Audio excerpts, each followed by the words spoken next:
what exactly is happiness, and how would you define what spiritual happiness is? Happiness these days is a great mystery. And that shows you how we're at a critical point in the Western attempt at civilization.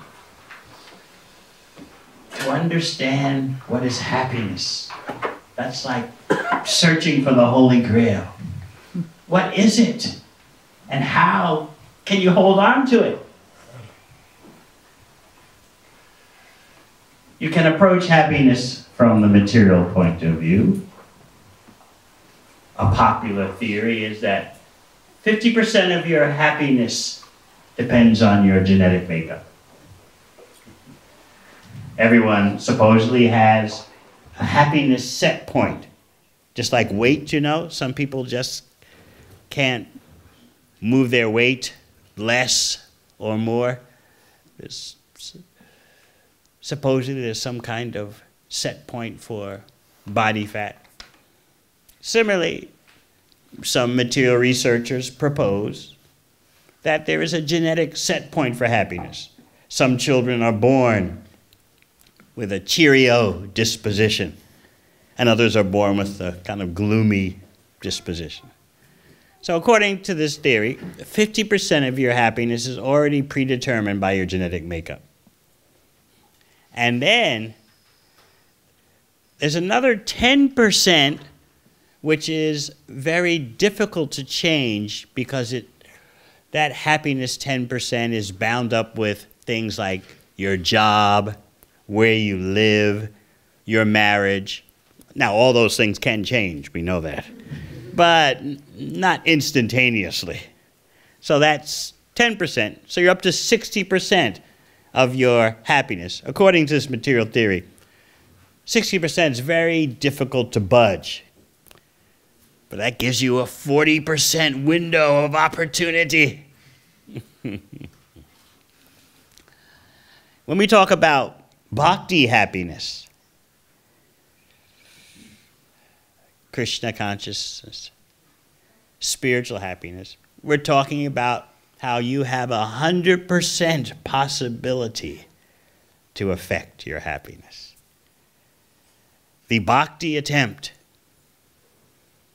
goes beyond your genetic makeup, beyond your circumstances, job, marriage, where you live.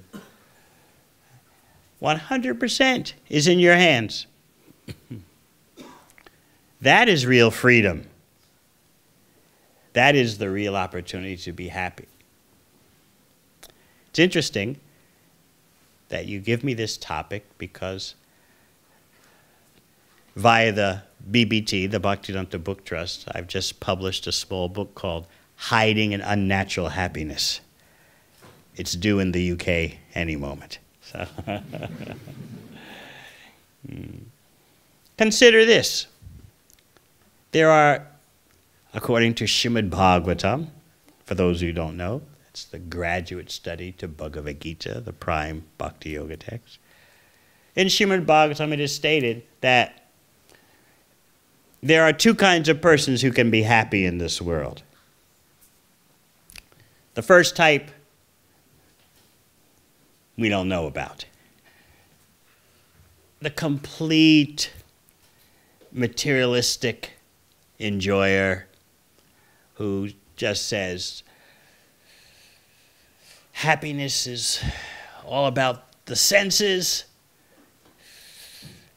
gratifying your senses, work hard, party hard, don't worry about anything else.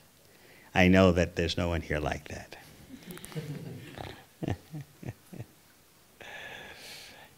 What's the other type?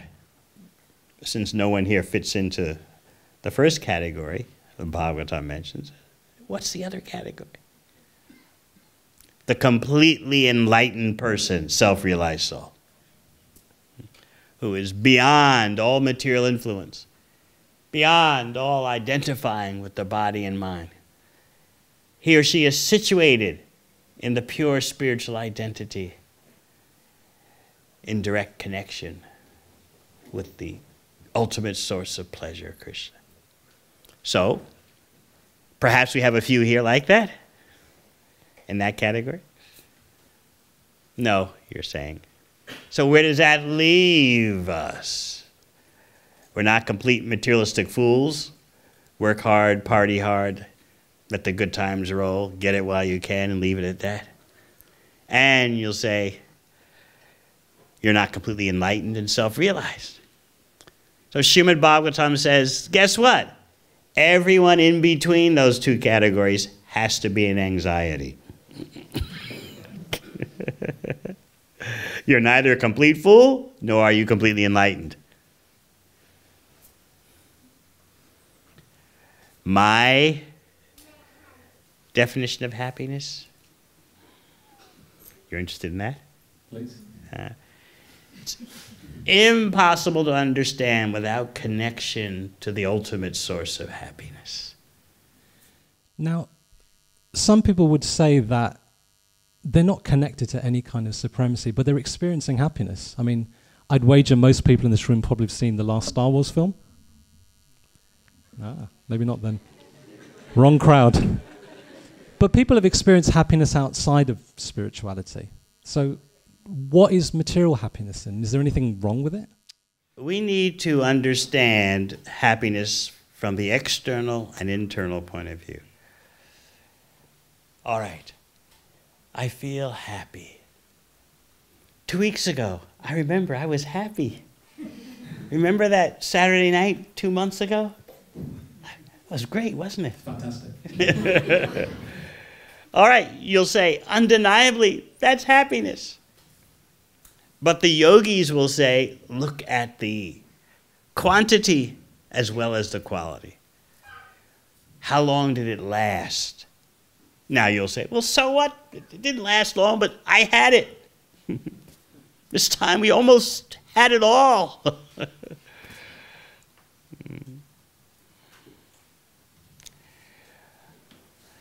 I was speaking at IIT in Mumbai yesterday, and I presented to them a popular maxim, principle for material happiness. And it sounds quite deep, and I think it will answer your question. The test of true enjoyment is the remembrance that it leaves behind. What do you think? Sounds good, doesn't it? The test of true enjoyment is the remembrance that it leaves behind. This may sound appealing, but when you look at it more deeply, you see it is so deficient. Why is there simply the fading traces of enjoyment that you must savor? What happened to the enjoyment? Real happiness has staying power. Not that you're simply left to relish the memory. Hey, that was good. Do you remember 2 years ago? Wow. Wasn't that wonderful? We're so starved for real happiness that we cling to such precious memories and take that to be so significant. All right, there is something there, okay? There is something there, but it's not enough for us. So you have to look at the quantitative analysis. The so-called happiness doesn't stick around, and it just leaves you with memories to try and relish. Then the quality. Can material happiness really affect your core being in such a monumental way? If we are not the body and mind, and I think most of you here will say, oh, we're not the body. If we're not the body and mind, then how can there be substantial happiness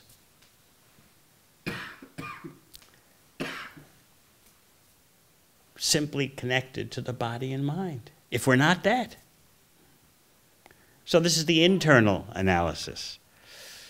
Something is wrong with material endeavors for happiness. Now this may take some time to realize. We have to make progress, but this is the nature of reality. We need to change our concepts and our attempts and pursuits of happiness.